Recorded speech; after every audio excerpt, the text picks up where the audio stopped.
when you want to create content in InDesign, you're basically right off the bat going to use the type tool. There's not a lot of tools in here to actually draw.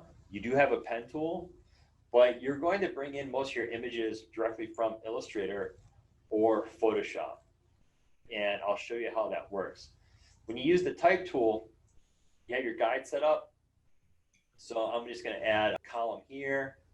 And it's not like Illustrator, where in Illustrator, if I click and drag on my type tool, it fills the box with this lorem ipsum dummy text.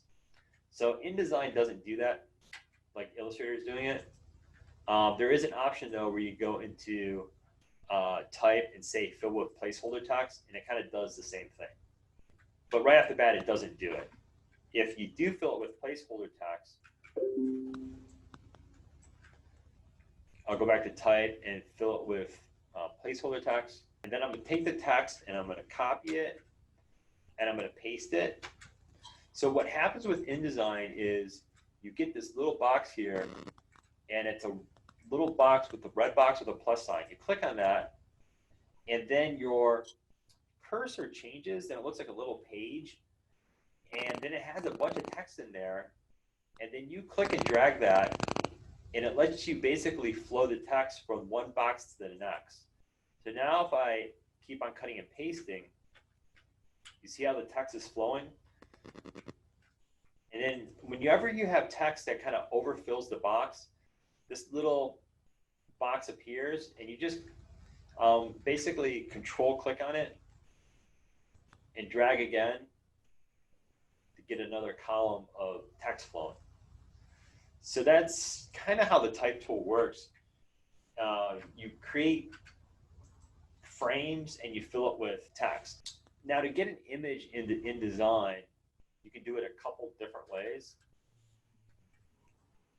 If you go and do like an image search, so like I have this cat face here, I'm just gonna, and I did a search for cats in Google, in the images, I'm going to copy the image, and you can paste it right into InDesign like that. So I just copied and pasted an image in there. So that's how you basically bring images in. So you can copy and paste. As you add your images to InDesign, you go to Windows and there's a links box here. Now, if you add an image like this into InDesign, it's being basically embedded into the document. And that's probably not the best way to do it. The best way to do it is to have your images in a central location. So I'm going to take this image and I'm going to save it.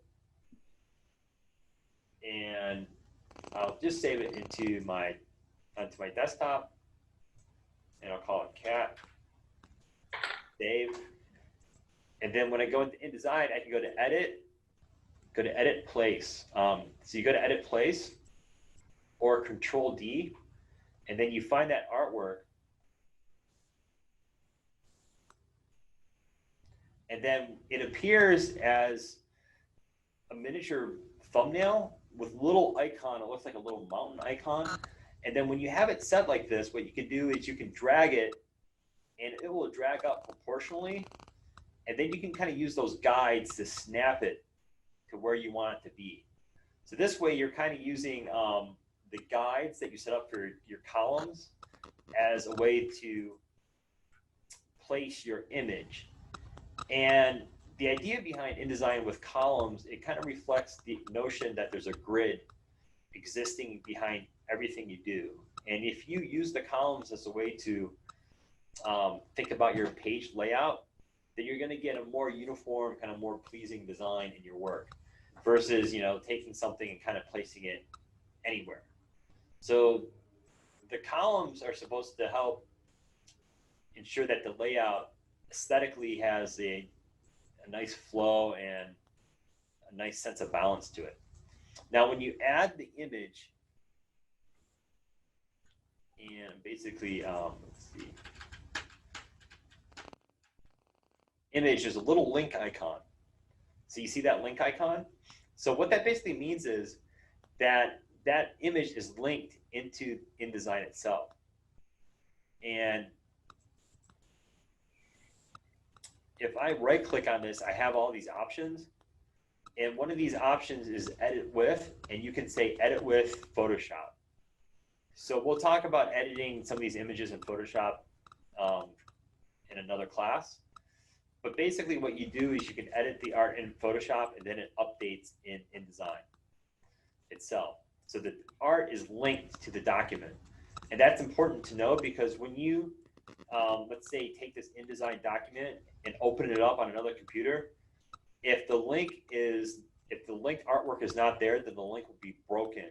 And basically, you'll only get a low resolution image if you decide to print that project. So as you're bringing images into InDesign, you want to make sure that everything is linked properly. And in the links palette is where you'll see things are linked to that document. One of the things you can do is I'm going to delete this cat. You can use the shortcut Ctrl D to place artwork. Okay, I'm going to select that.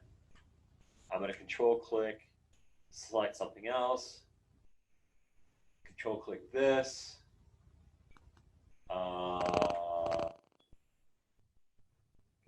So I control click 3 different things, and they're all selected because they're highlighted. And then I hit open. And what you can do now, there's a number. So I don't know if you can see it, but it says 3. And since I clicked on 3 things, if I drag that out once, it's 1 image. If I drag that out again, I'll try to use my guides. That's the 2nd image. And then I drag that out again, it's my 3rd image. And that's pretty cool because I could have like 100 images and I hit Ctrl D once, and then I can just start adding all these images to my InDesign document. So it just makes that whole process of adding images really fast. So that's one of the nice features of InDesign. And then I have, images set up, and I can start working on my layout. Now, one of the things about the frames is if you select something with your frame and you want to make that image bigger and you drag that corner, well, you're only dragging the frame. You're not dragging the artwork in the frame. So the artwork and the frame are almost 2 separate things. If you want to scale up your artwork, you can click on that direct selection tool and then scale it. But that's scaling the artwork inside the frame and not the frame itself. So now I'm scaling the artwork, but now I'm just scaling it inside the frame. So you can scale up your artwork in the frame, or you can scale up the frame. And then if I select the artwork and I hit E, that's going to be my transform, and that's going to scale up the frame and the artwork together. So that's kind of important to think about.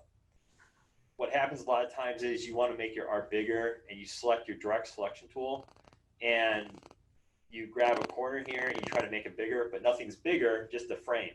So you just got to remember that direct selection is V. The selection tool is making the frame bigger. Direct selection tool is making the content inside the frame bigger.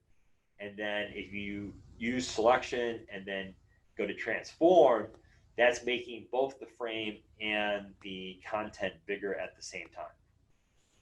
So that's important to remember.